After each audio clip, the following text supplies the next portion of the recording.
All right, so welcome, Healing by Design. Today we're going to be talking about allergies and asthma. We're going to throw in sinuses because it falls right in line.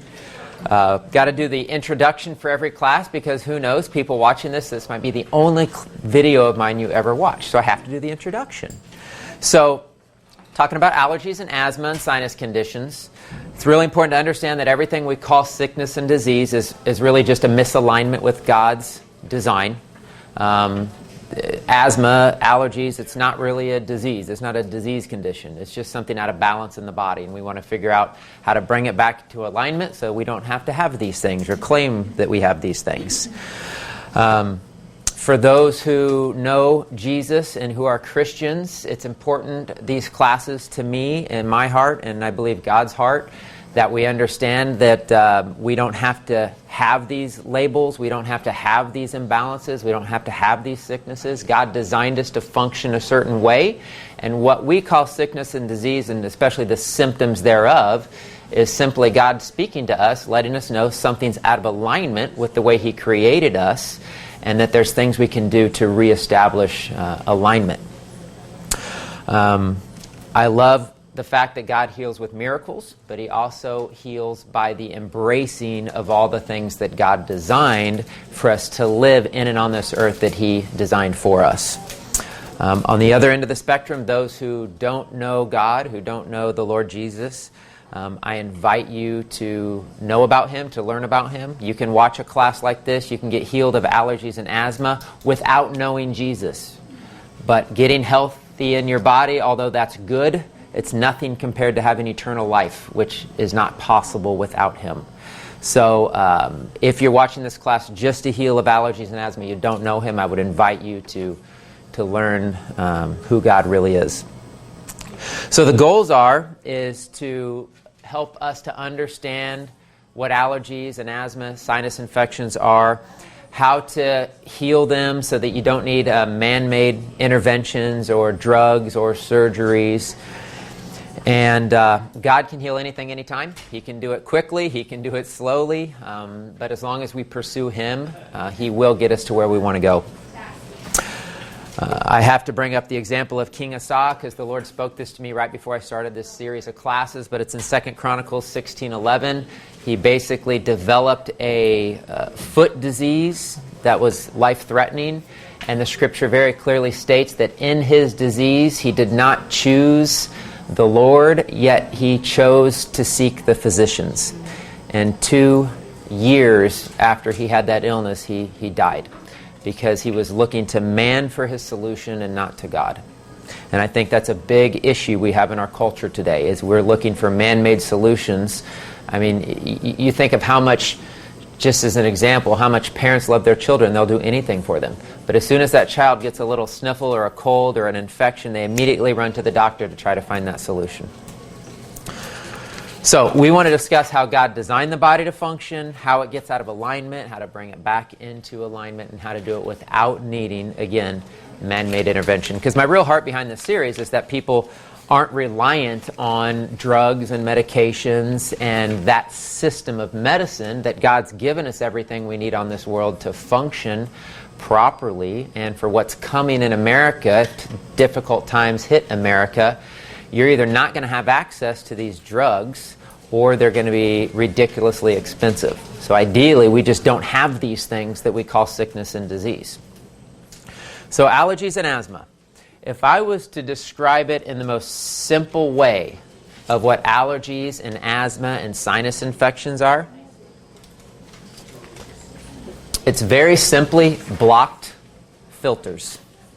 It's a blocked filter. You have allergies, you have blocked filters. If you have asthma, you have a blocked filter. If you have sinus infection, you have a blocked filter. The body is so amazing the way God designed it. We're thousands of miles of tubes. I've read different things because I don't know if anybody really knows, but on the low end, the cardiovascular system itself is 60,000 miles long. On the low end. I've read 100,000 miles long.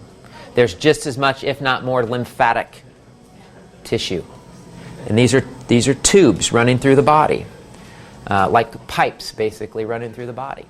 And if they get sick, if they get congested, if they get clogged, we're going to run into problems. What happens when your sink gets clogged?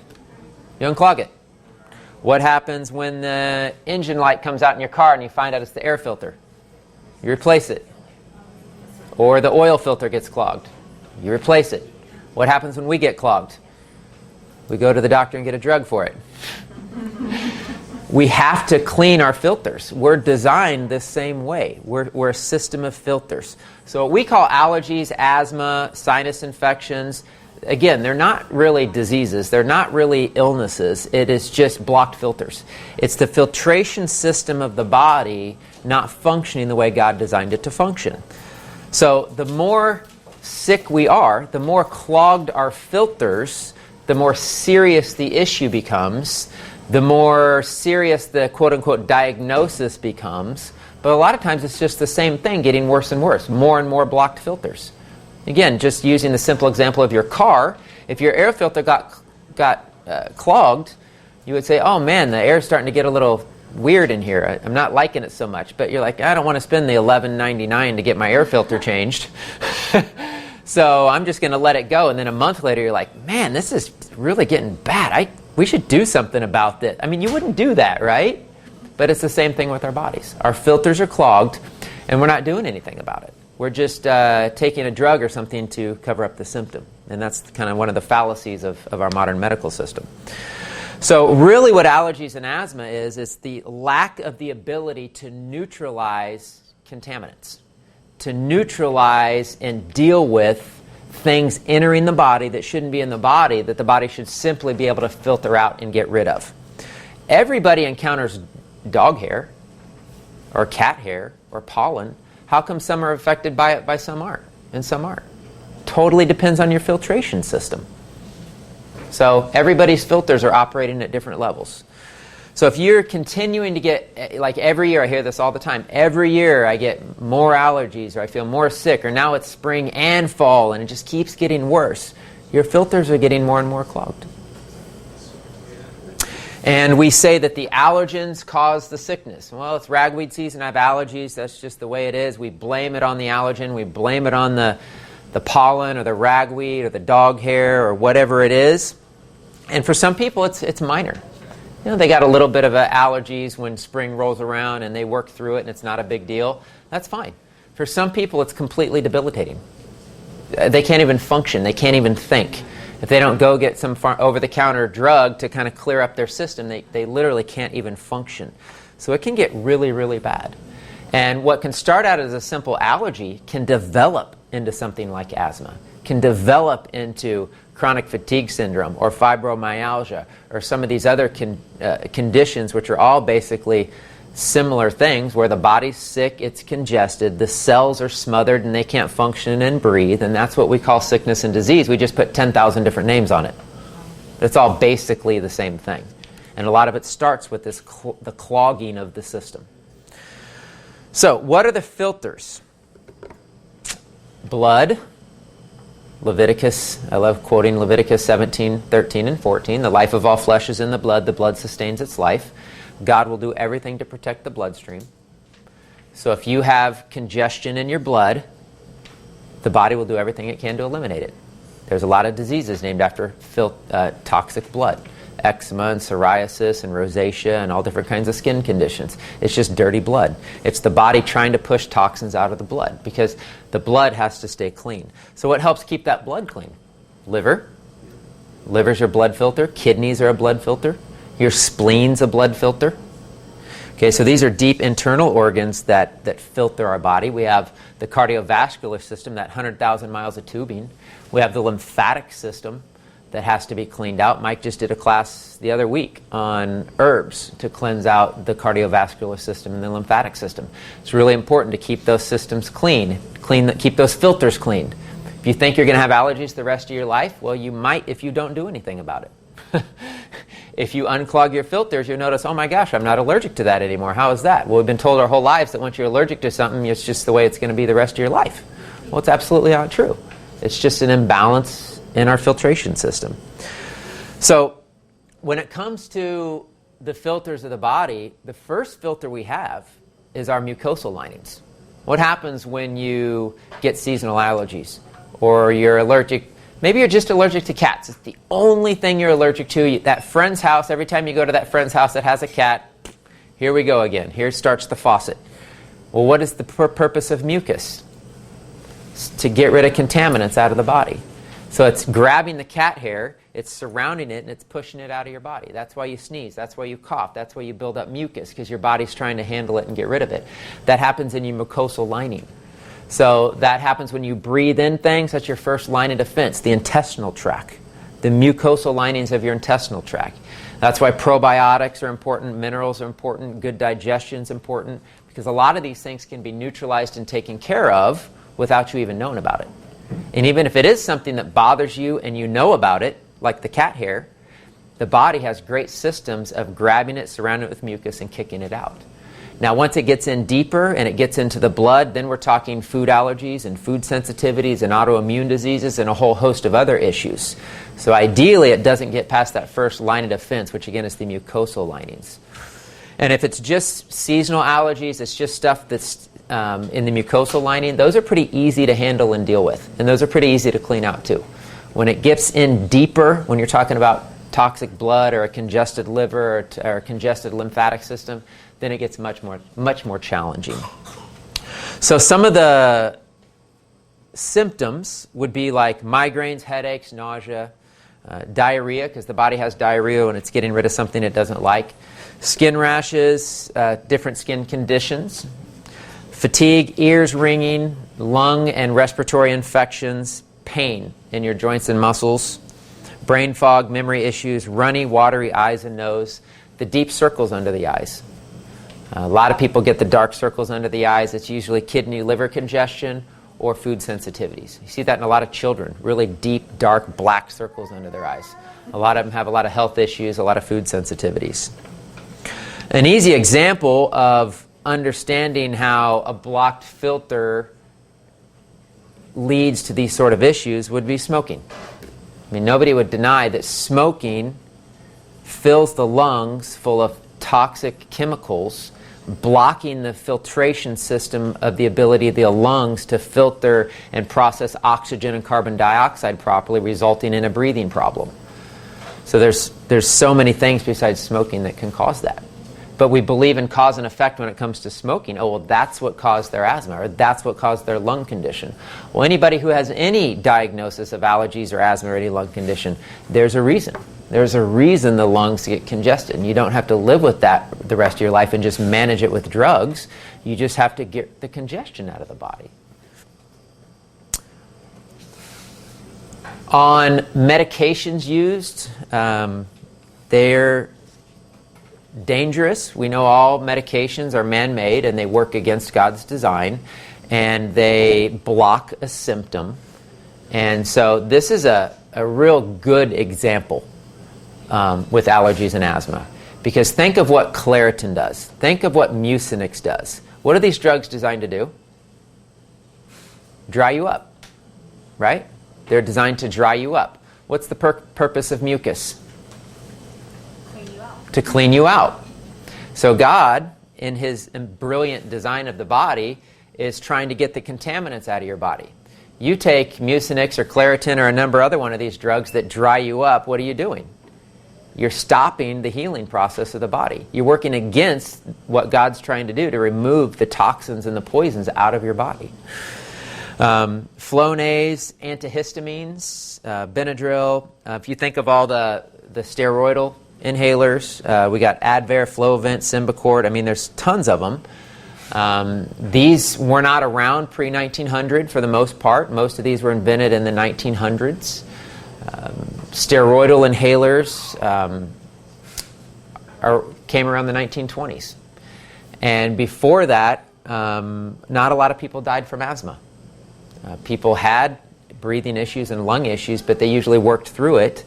And it was after the invention, and you can research this, it was after the invention of asthmatic inhalers, steroid inhalers, that people actually started to die from asthma attacks. And the reason is the steroidal inhalers stop what the body's trying to naturally do, push the sickness deeper inside the body. So now you're getting sicker and sicker and sicker, and then all of a sudden you get a flare-up or an attack, and God forbid you don't have your inhaler. you don't have a defense because your body's so sick.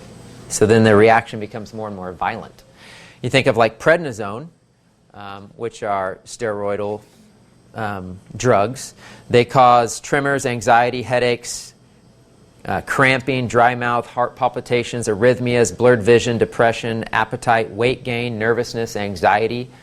So there's side effects to these medications. I like to use asthma as an example just because we have to understand what asthma is. I've kind of briefly explained it. It's toxins in the lungs. It's just the body needing to get some type of toxin out of the lungs. So if people had these breathing issues all throughout history, yeah. I mean, people have been in environments where they were getting an abnormal amount of toxins in their lungs, breathing something in, or infections in their lungs. We've heard of all different variety of lung-related issues. Asthma is an obstruction of airflow. It's not a disease. It's just an obstruction of the ability of the lungs to breathe properly. It's sick lungs that need to be healed. So not managed with a drug or a steroid. So just to, I don't know, I guess drive that point home again. If you look at books pre-1900s, I always say if you want a good medical book, look at anything pre-1900. Before the drugs came about, because after that it was just all about drug therapy. But before that, they actually used air, sunshine, oxygen, water, herbs, plants, food, different things to heal the body. And if you look at what they did for these breathing issues and asthma, it was amazing. They actually assisted what the body was trying to do to get the toxins out of the lungs. So think about it. Why would somebody have an asthma attack? What's happening? The body's trying to get some type of poison out of the lungs. That's why you have an asthma attack. It's the body saying, there's a contaminant here, I'm going to violently convulse so that I can get this toxin out of the lungs. And so what people did throughout history is they assisted that process. Hot baths, hot mustard packs on the chest, cayenne pepper, lemon, different things that break up mucus in the body, expectorants. You've heard that term, expectorants that break up mucus and help things come out. And you think of croup and bronchitis and mono and all these different deep lung infections people would get. Always throughout history, we'd assist the body's attempt to heal itself. Now what do? We suppress it. We suppress it. So now you have an asthma attack. We see that as something bad, and it's not. Again, in history, we would assist it, and a lot of times what parents would do with a child, just sit them on their, leg, just stroke them gently, just, hey, relax, breathe deep, just work them through the process. So now with the steroidal inhalers, we're completely stopping what the lungs are trying to do to release the contaminant. We're continuing not to live the greatest lifestyles. We're getting more contaminants in the lungs. We're breathing more things in all the time. There's all the chemicals in our food. The lungs are already compromised, so they continue to get more and more compromised. The infection gets set in deeper and deeper and deeper. And again, this is why people will actually die of asthma attacks, because instead of allowing God and the way the body is naturally designed to deal with it at the very first onset of the first contaminant in the lungs, we've continued to push the sickness deeper and deeper inside the body. So I hope I've stressed that point enough. I'll give you just one example, because I've worked with a few people with asthma, and one was a young boy.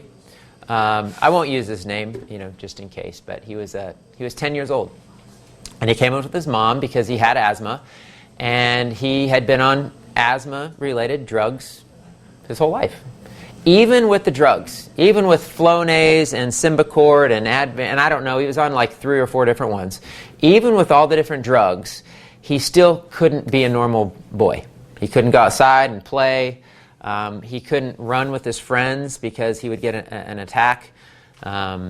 Especially worse, during the allergy season, spring and fall, because of the stuff in the air. And literally in 1 month, the child's outside playing all day with his friends with no issues. I mean, it's amazing how quickly If you assist the process and stop working against it, it's amazing by getting some of the toxins and the junk and the waste out of the lungs, it's going to open up the breathing passages. I'm shocked when I found out how much lung tissue there is. They say if you take the lungs and you spread it out, it would cover an entire tennis court, just to get a visual. So when you're having major lung issues and major breathing problems, you have a whole lot of material that's congested inside those lungs, and it's not going to heal overnight. So it's going to take time. It's going to take effort. So causes. What causes allergies and asthma? Blocked filters. So what causes a blocked filter? Well, smoking's super obvious. We use that one as an example. But how about your work environment? We had a class here a few weeks ago, and a guy told of him and some guys he knew. They worked at this plastics facility.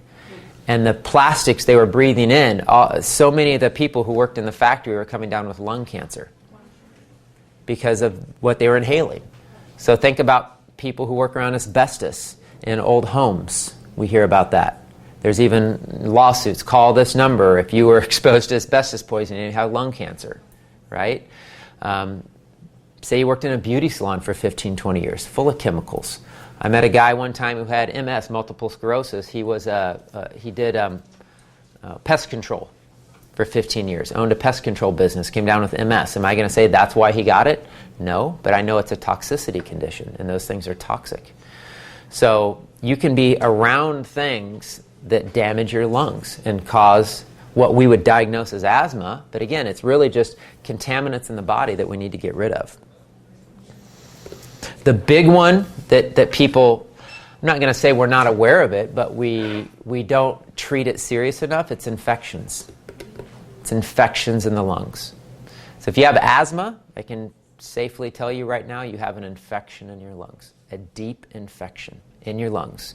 You have bacteria, probably fungus, mold, maybe black mold. You've heard of black mold in homes causing these types of lung issues that make it almost impossible to get rid of, seemingly.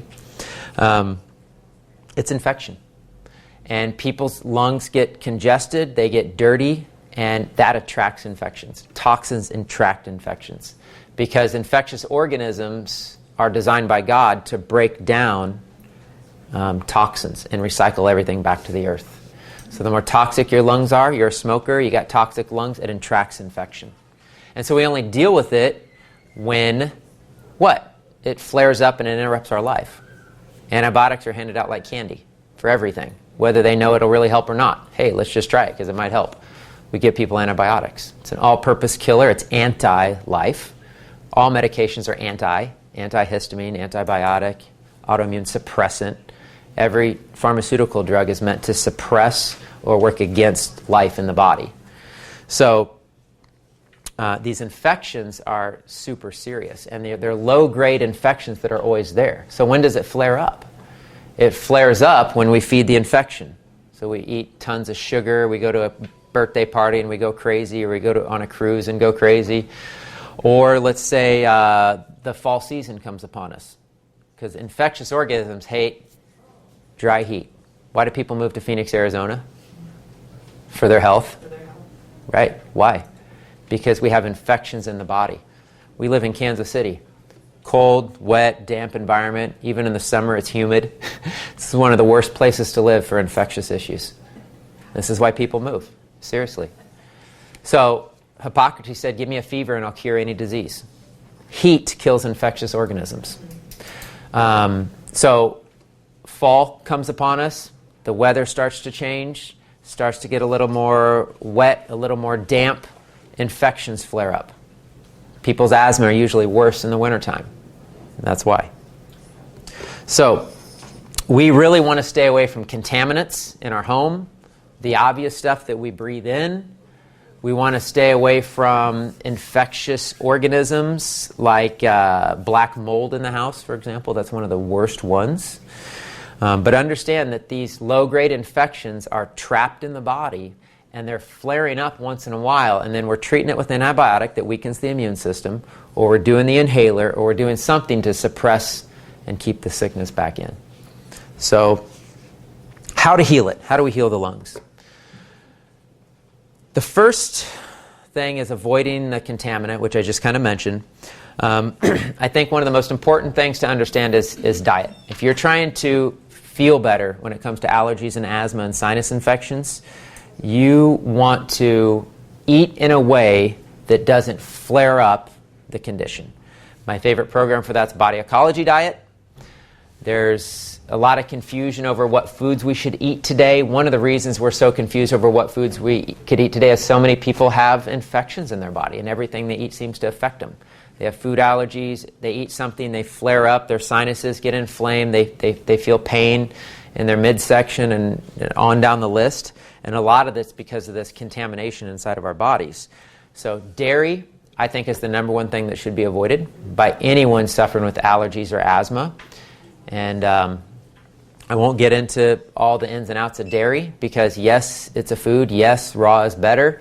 But if your body's congested, it will contribute to creating congestion and mucus. It'll contribute to that cold, wet, damp environment inside the body that allows infections to live in your body. It's going to make asthma worse. It's going to make allergies worse. It's going to make your sinuses flare up worse. Talk to anybody who has really bad asthma and sinuses, and they will tell you that it's true. You really want to get away from dairy. I like the Body Ecology Diet because it takes out dairy, it takes out sugar, starches, and carbohydrates, which is the other big one. Because sugars and starches and carbs, yes, even fruit, feed infectious organisms. All infectious organisms live on glucose or sugar, some type of sugar. Fruit sugar is going to be, I know fruit, everybody likes fruit, but it's one of the worst for us when it comes to, again, these issues with allergies and asthma because it feeds the infection. So we really need to stay away from the contaminants that are going to either congest our body further or feed the infection. So again, Body Ecology Diet is probably an easy way to do that. How do we know we have these infectious issues? I mean, it's fairly simple. You can know by your symptoms.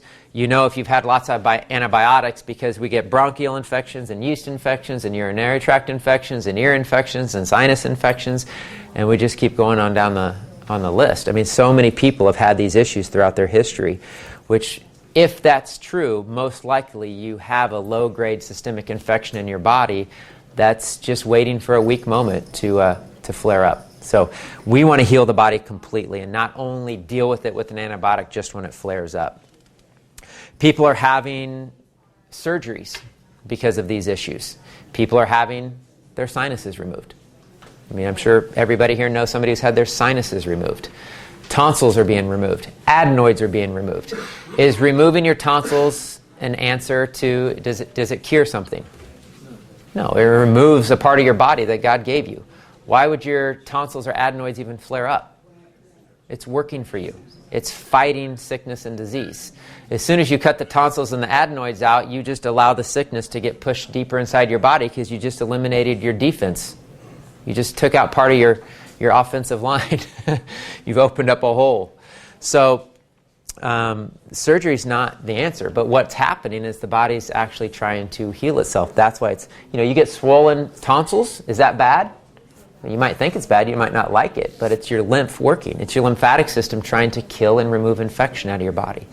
So again, if we understand what's happening, we can work with the body to allow it to heal faster, get the infection out. What can I do to help you get the infection out as opposed to just pushing it back deeper inside?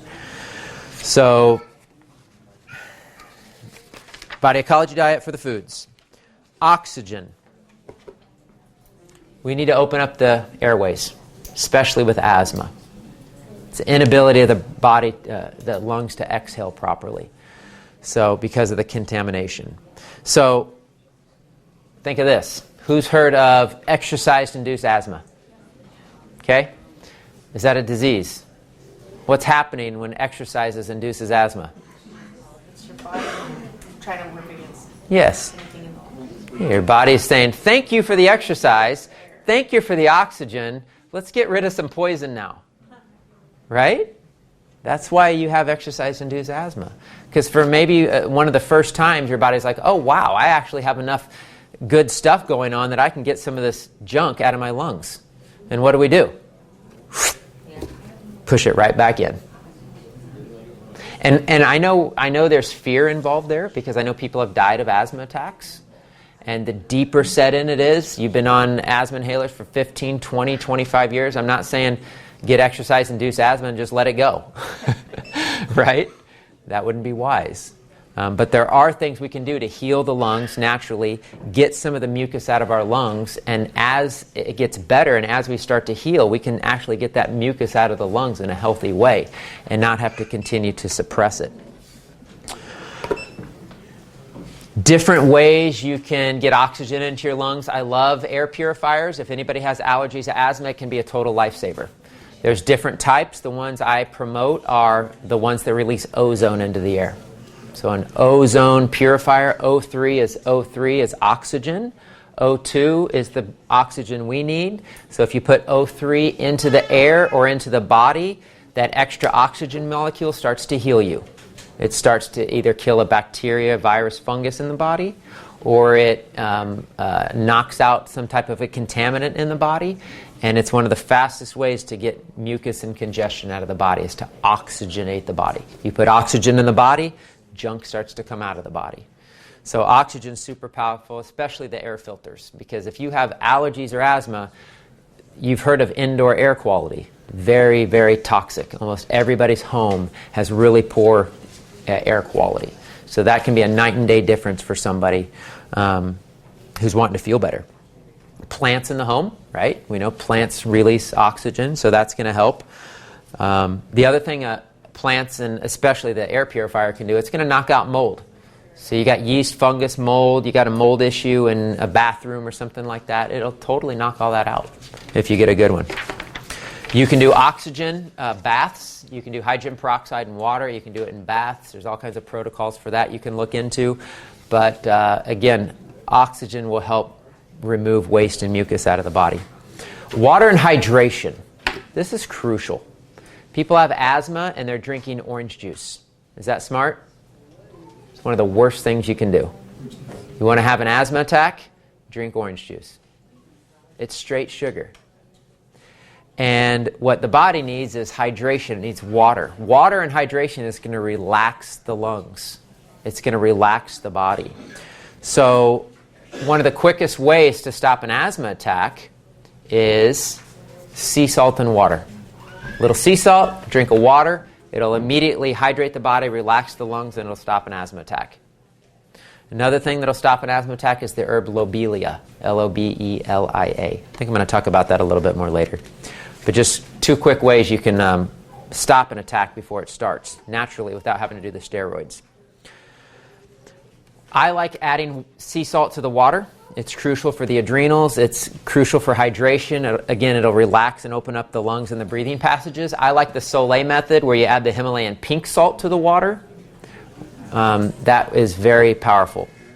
And that's something that somebody who is an asthmatic can do just on a regular basis, just to keep hydrated, just to keep the lungs relaxed. A way to relax the lungs is heat. I mentioned the dry heat, moving to Arizona. We could all just do that. Or we can do other things to bring heat to the body, because heat relaxes, cold constricts. Again, this is why asthma and these issues can get worse in the cold weather, because our lungs are more constricted. It gets harder to breathe. Again, it's more of a cold, wet, damp, moldy environment. All those things work against us, especially if you have asthma. So hot baths with magnesium to relax. Baking soda baths, extremely powerful, because baking soda kills yeast, fungus, and mold on contact, and that'll pull toxins out of the body. Saunas, like the far infrared saunas where you just go in and sweat a while. That's really, really good to do.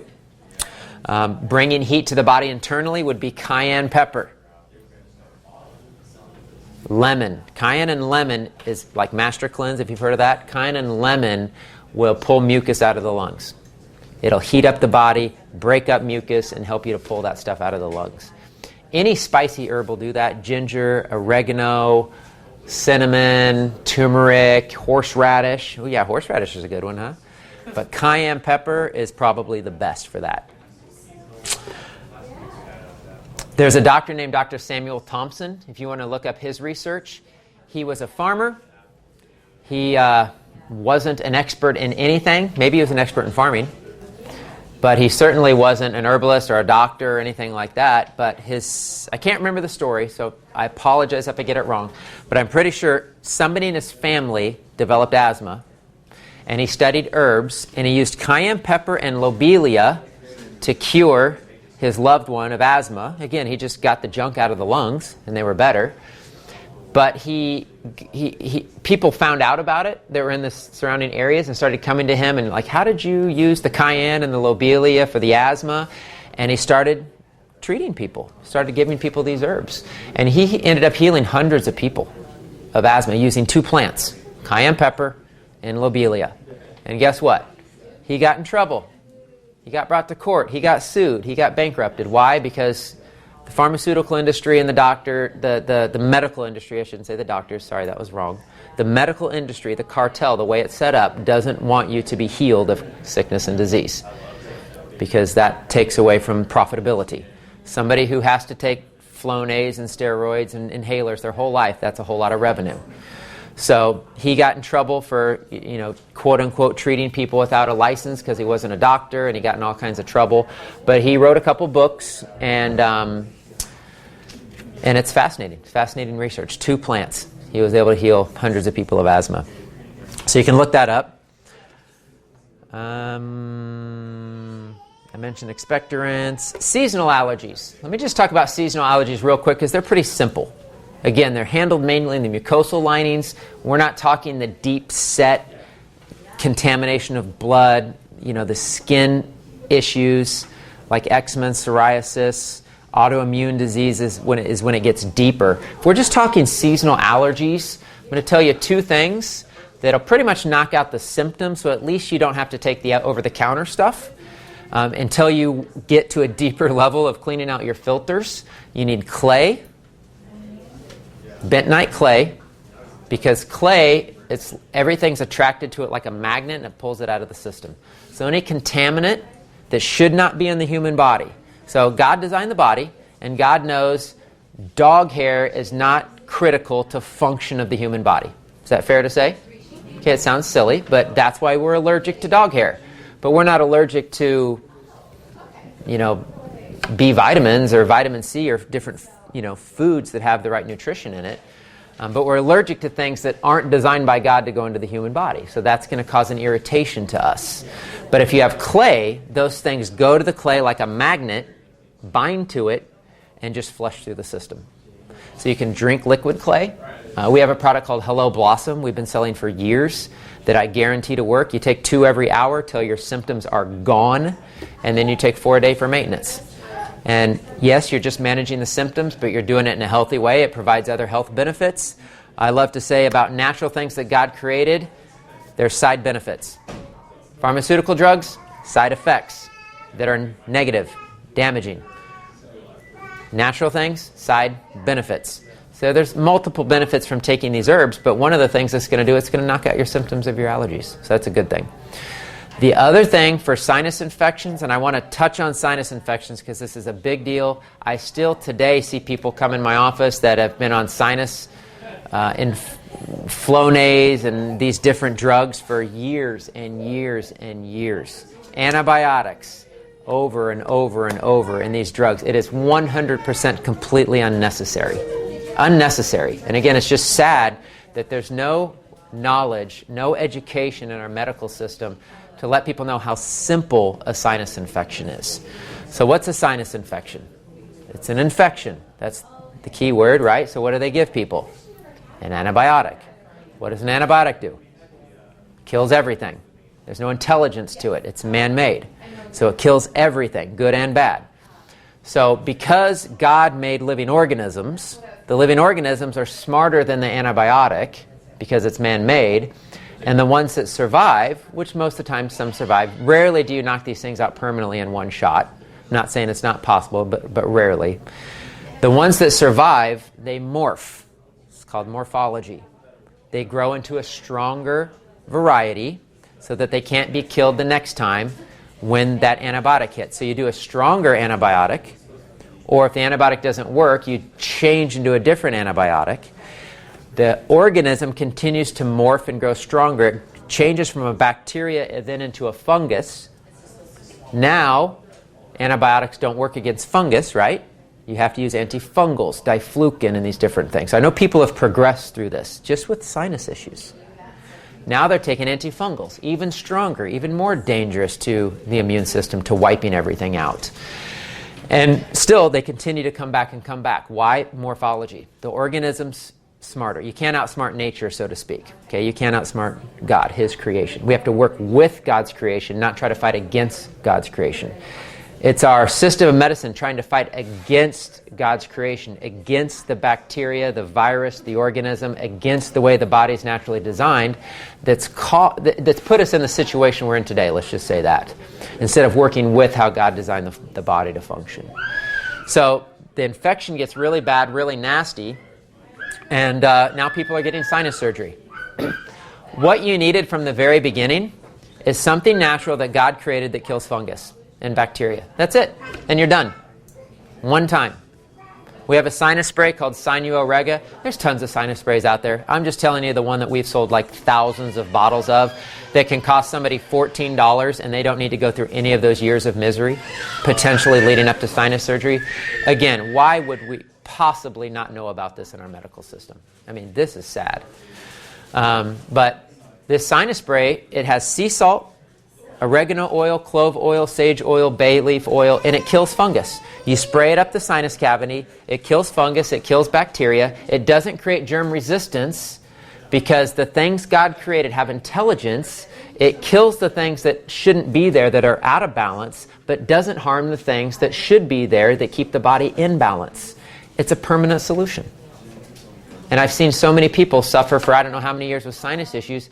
Take that sinus spray and for $14, boom, they're golden. It's one and done deal.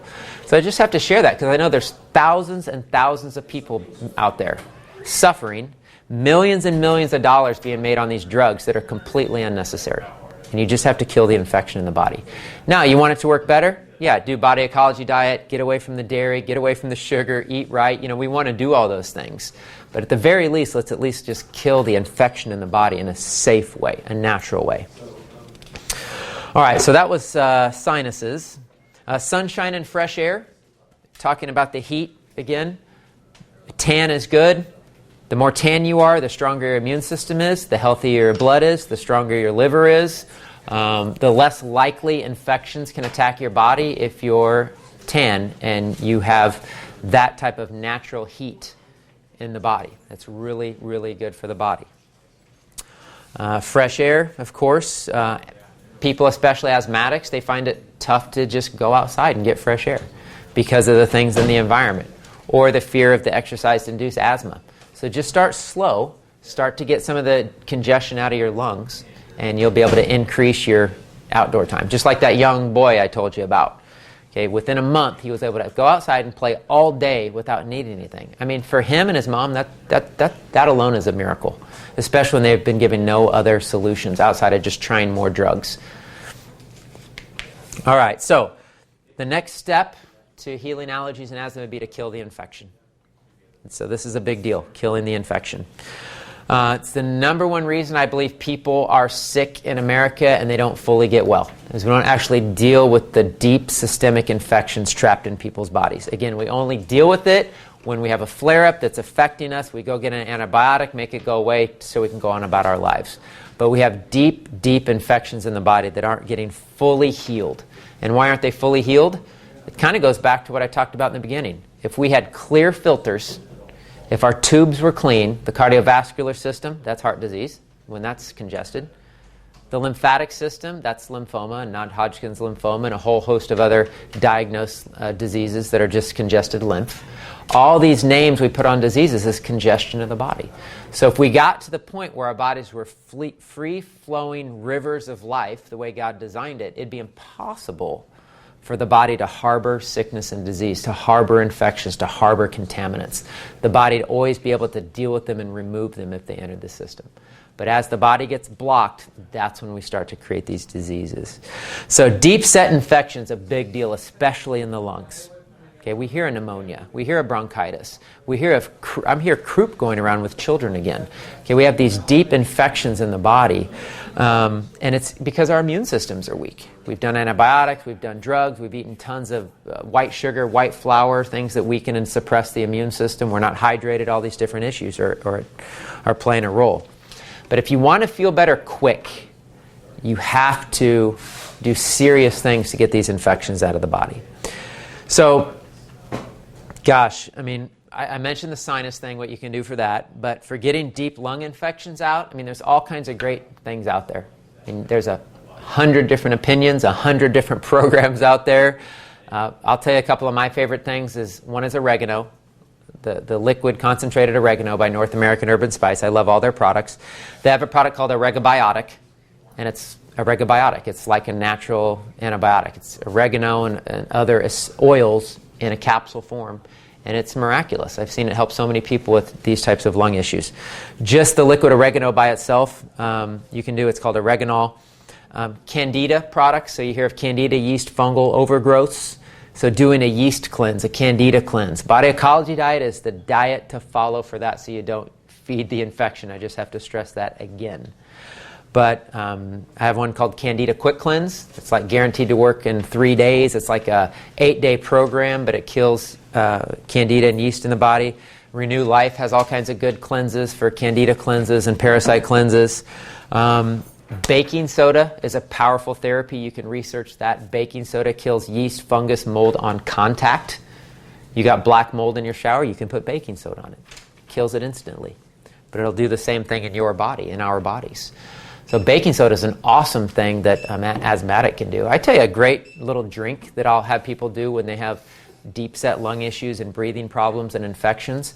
In the morning when you wake up and at night before bed, do a glass of water with the Himalayan pink salt in it, or some type of a good sea salt, maybe like a half a teaspoon of sea salt, and then a half a teaspoon to a teaspoon of baking soda. I mean, that right there is life-changing for some people. How much does that cost? It's a special type of baking soda. Yeah, well, I don't usually recommend Arm & Hammer. I have baking soda here that comes straight out of the earth. It's not processed. You can get aluminum-free baking soda, Bob's Red Mill. There's things you can find at the health food store. But that's a super cheap, easy thing that you can do that doesn't cost hardly anything that's going to help with these types of issues. Parasite cleanses, I do want to stress this. If you read Dr. Hulda Clark's book, she worked with a lot of people with asthma. She said a lot of people had Ascaris, which is a type of worm. It's a parasite infection in the lungs. And so she would encourage parasite cleanses because you can get parasites in your lungs, just like you can get candida and yeast and mold and fungus and all these other types of infectious organisms. And again, if we don't believe we have these infections in our body, when they flare up and we go to the doctor and we get an antibiotic and it works, that is proof that we have these infections in our body. It's not only there just because it flared up and you had to get an antibiotic. It's there. Unless you're completely symptom-free and feel amazing and can breathe amazing, the infection's there. Does that make sense? So we're like, oh, well, we claim this label as an asthmatic, but I just do my inhaler once in a while and all is well. No, you have to heal your lungs. You have to heal the body. Cleansing, that would be the next thing we could talk about just briefly, but cleansing the colon, cleansing the liver, the kidneys, the spleen. Again, those are what filters the blood, so it's really important to keep those clean. Just the mucosal linings, that's going to do a world of good right there, especially with just seasonal allergies.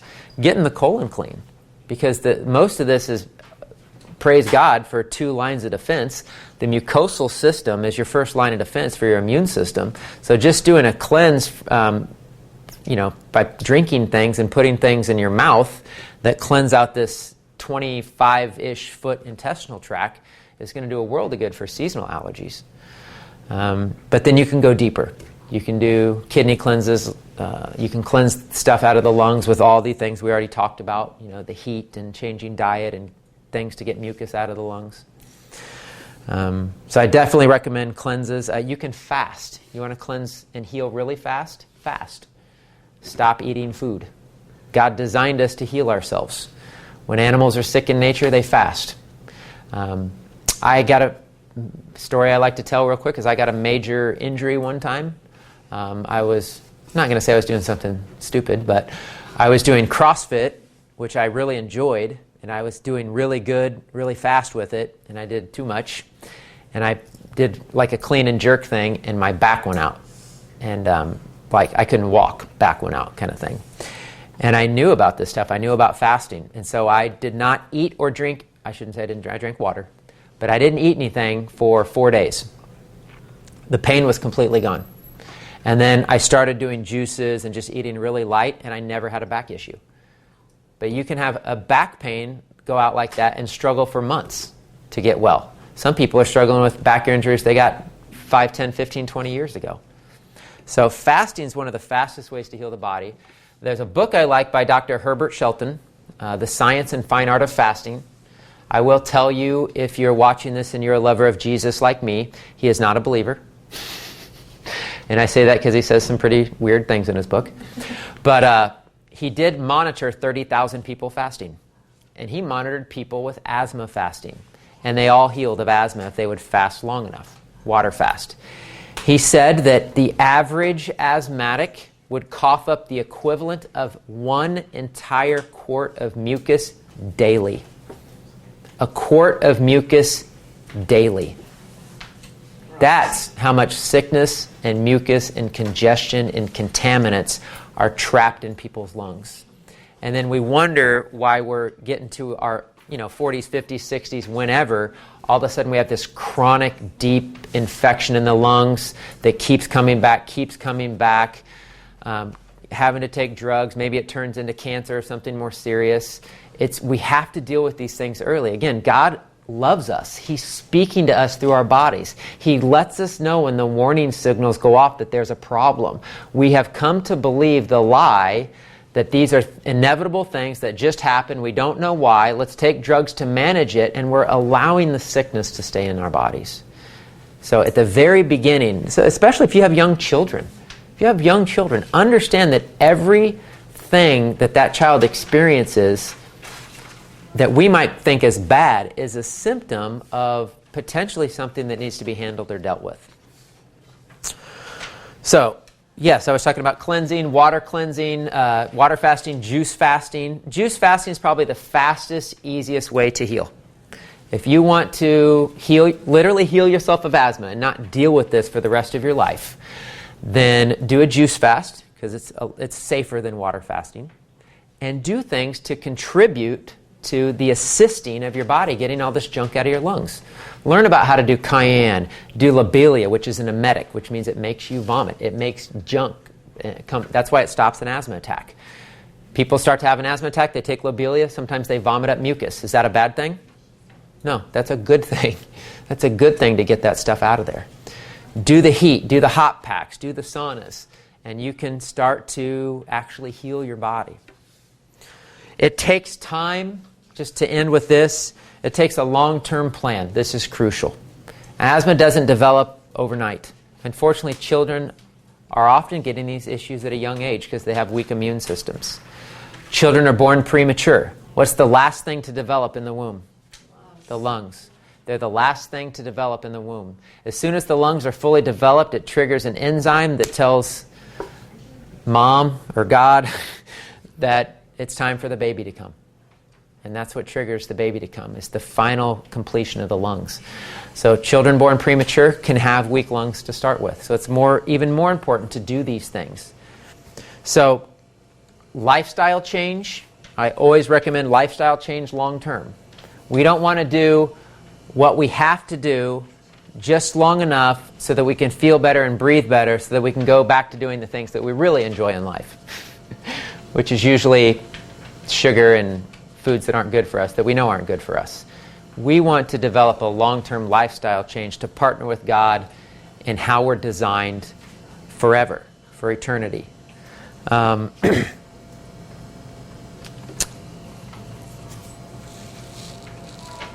reality of it, especially with when you know you have a deep-set infection in your lungs, like with asthma, something worse can happen on down the road. And if we know this, we can't be overly surprised by it if we've never attempted to deal with the actual healing of our body. what happens is I just got this revelation this morning. I pray a little bit before my classes start, and I just got this revelation because I have relatives that have these issues. And I just was thinking of the power of words. The life and death is in the tongue, you know. I've talked in past classes about things that people speak over people that are actually curses. You know, when you tell somebody that you have XYZ, you have this disease, that's a curse. You just curse them. Because again, you don't really have that if we choose to heal our bodies and believe God can heal and do anything, either through a miracle or through partnering with His design. But I just think of how many people live their whole life saying, I have asthma. I'm an asthmatic. I have asthma. And you're speaking that lie over yourself every day. You've accepted sickness and disease. You're allowing it to live in your body. You've accepted just managing the symptoms and allowing the sickness to continue and stay in your body, and you're claiming that label for life for some people. And to me, that's really sad, because a life with faith in God would say that He can do anything, that we can do anything through Him and with Him and with His help. And I would prefer that people would choose to not have asthma. Choose to exercise,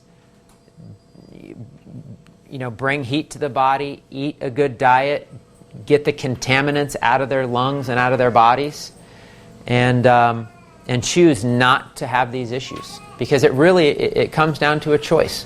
We can choose to accept it and live with it as part of our lives, or we can choose to overcome it. It's not inevitable. It's not, there's nothing you can do about it. But that's the lie we're told. That's what we're told by the medical industry. And I'm not saying that there aren't good doctors out there trying to help people, because they are. And in fact, most of them probably think they are when they're giving somebody a asthma inhaler that stops them from having an asthma attack that could have killed them. But it's not the truth. It's not the reality. The truth is that we shouldn't have to have these issues. The truth is that we can totally heal our bodies if we would choose to do so. So it might take effort, but it's worth it, as opposed to living in a life of bondage and accepting sickness and disease. Because I think God would have higher purpose for us than living with these types of issues. So that's allergies, asthma, and sinuses. I don't even know what's next week. Does anybody else know? Alzheimer's. Oh, boy. I forgot. Yeah. So any questions on that? That was right at an hour. Yes. How many minutes daily should you be in the sun?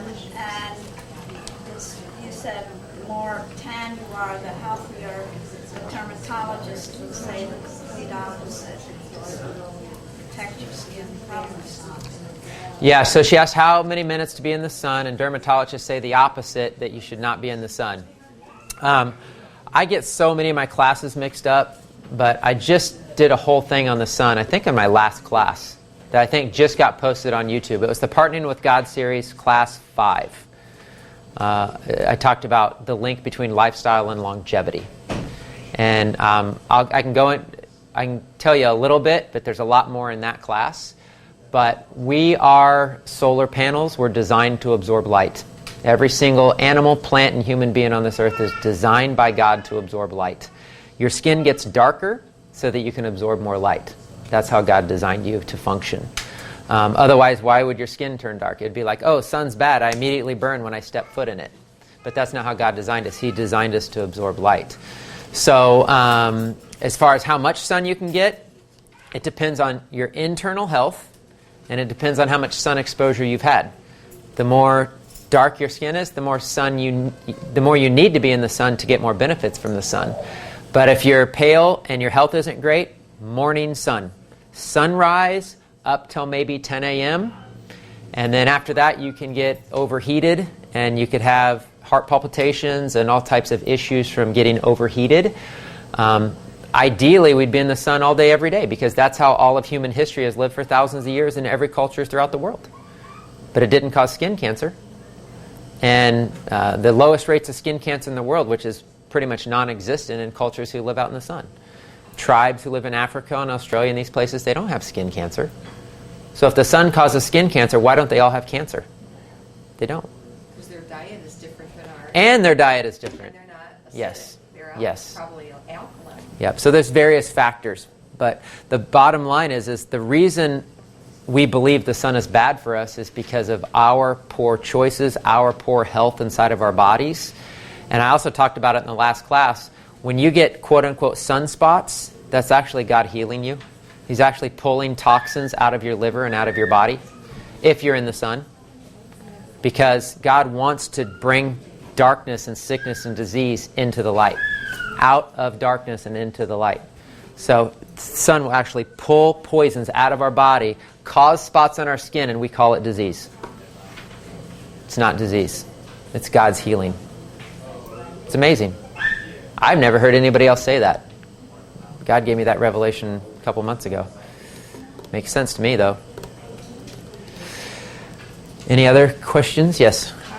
Just on juice fasting, use just more alkalizing one, no foods at all, just veggies. Yeah, if you're juice fasting, especially if you have asthma, I definitely would not recommend any fruit sugar. Okay. You could probably get away with a little bit of carrot, even though it's high in sugar, but I would mainly stick to greens, and I would go as crazy as you can on lemon, cayenne, ginger, all that kind of stuff, because it's going to just pull that mucus out of the body. And would you say that works? I just wanted you, I know you didn't touch on it, and if you can just for a second about enemas to Yes. help assist in. Yes. It assists in any kind of cleanse, right? Yeah, I wish I would have mentioned it. Yeah, she's asking about enemas. But yeah, there's actually, if you study Chinese medicine, there's a strong link between the large intestines and the lungs. So anything you put in the large intestine goes right to the lungs. So like, I've worked with people with serious bronchial issues. I'll actually have them do enemas of like baking soda because it'll immediately kill the fungus and the yeast and the mold and stuff in their lungs. You can also do coffee enemas because two things. One, it'll pull toxins out of the body, but it'll also, the caffeine will actually expand and open up the lungs and help them to breathe immediately. I've known children who have trouble breathing because they're born premature. They'll actually give the children caffeine because it'll open up breathing. And it releases toxins. That releases toxins. Yeah, the caffeine opens things up. Yep. And so, yeah, enema-wise, coffee, just to open things up and detox. Baking soda to kill infection and to alkalize the blood. Sea salt would be awesome, too, because hydration. And again, it would also open up the lungs and make it easier to breathe. Those would probably be the three main things. Lemon you could do, too, because lemon's so cleansing and purifying. So those are all good things you could do in enemas. And I'm glad you mentioned that because if you have really, really bad asthma, that's probably one of the quickest ways you can get better is to do enemas because it's going to get the most toxins out the fastest.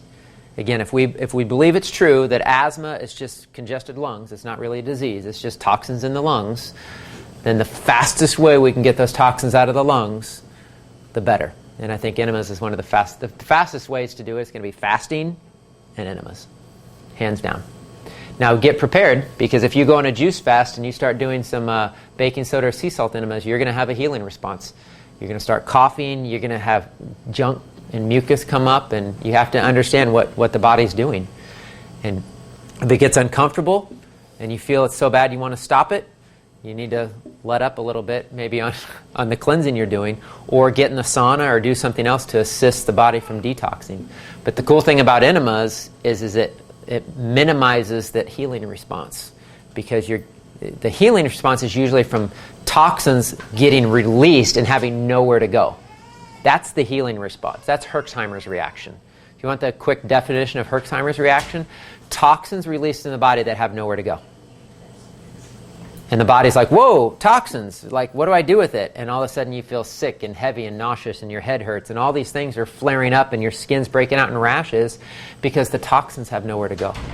So if you do enemas with a detox, yes, that will minimize, if not eliminate, that uncomfortableness.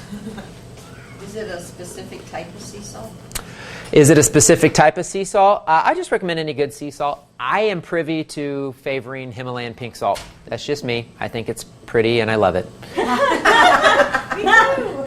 Yeah.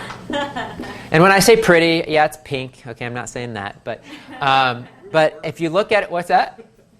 Okay. If you look at it under a microscope, it has this perfect, beautiful geometric shape like a snowflake. That's what I actually meant by pretty. Sorry. But I like the pink. I like it that it's pink, too. I think that's cool. I'm a fan of pink. But, yeah, its geometric shape is beautiful under a microscope. And so I really like Himalayan pink salt. Celtic sea salt, Hawaiian sea salt, any kind of good quality sea salt, as long as it's not processed, I think is fine. Yes? You talk about infection. So what happened when her ear infection? How we got to? Yeah, so she says, what happens with an ear infection? How do you do that? A couple of things. We have ear drops. What I've seen work the best. Okay, so I have a 2.5-year-old daughter. I'll give you an example. Twice, we do everything we can to keep her well. But there were 2 times where she was, and we knew it was an ear infection because she's smacking at her ear, she's pulling at her ear. There's something wrong in here.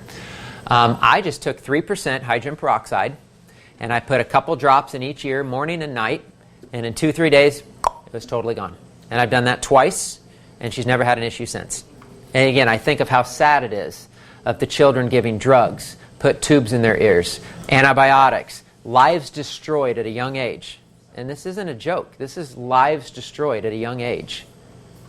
Because of an ear infection, they could have handled for $2 for something they could have bought at a drugstore.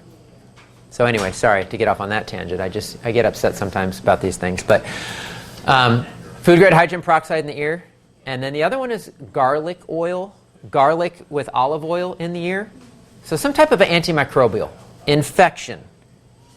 There's an infectious organism. It has to be killed.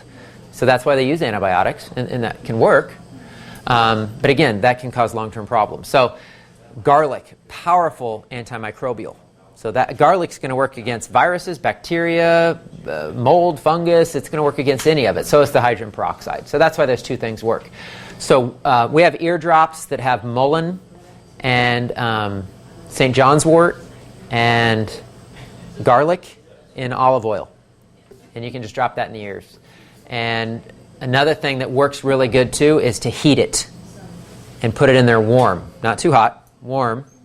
And then a hot compress over the ear with the garlic and olive oil. And something used throughout history was onion poultices. So onion will also kill everything. I mean, just eat some onions and breathe on somebody, right? Onions kill stuff. So they would do a hot onion, and then they'd put that whole thing, like for really bad infections, and just cover the whole ear with it. So those are some things you can do. Any more questions? I'll do maybe one more and we'll roll, or maybe there's no more. On the enemas, Yes. what proportion, like if you were going to do a sea salt enema, how much, or lemon, how much salt, how much lemon, how much water? She said how much sea salt or lemon in an enema. There's no perfect formula, that's for sure. I always recommend start slow and work your way up. So with sea salt, a tablespoon in a quart is a decent amount. With lemon, start with like the juice of half of a lemon. But you can totally go for a whole lemon. That depends on your size of your lemon too. But start there, and you can always increase it. With baking soda, I usually have people start with a teaspoon, because baking soda will wash you out. So start with a teaspoon, go up to a tablespoon. I know tons of stuff on the internet said people do up to 3+ tablespoons in a quart. You don't even know it's there. It stirs right into the water. You can't even see it. So Start off with a teaspoon per quart. teaspoon in a quart. Yep. Sea salt, tablespoon in a quart's a good amount.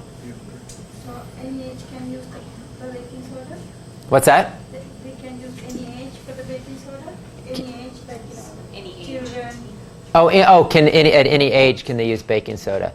Yeah, I mean, as far as I know, with young children, if they're just constipated, you probably just use warm water. I don't know if you, but if you know they have an infection or they're dealing with yeast or candida or one of those issues, and you want to do some sea salt or baking soda, yeah, you could do that. It's safe. Enemas are safe. Yeah, it's safe, and it's been used throughout history. And you go back to your grandparents, and it wasn't a big deal, and now all of a sudden it's like bad and dangerous for you, and oh my gosh, what are you doing? Like, how did that happen? How did we totally ignore 7,000s of human history and what was good for us, and to be blinded until not only is this not good for us, but it's potentially dangerous for us? I mean, it's crazy how we believe everything that we hear. So. And you could do the enemas once a day? You could. I would recommend only doing enemas once a day if you're doing a cleanse, like a 21-day cleanse, or doing a fast or something like that. But normally, yeah, people do them once or twice a week for maintenance, or yeah. Again, there's no set rule of thumb. So, okay. Thank y'all. Thank you. Thank you. Thank you.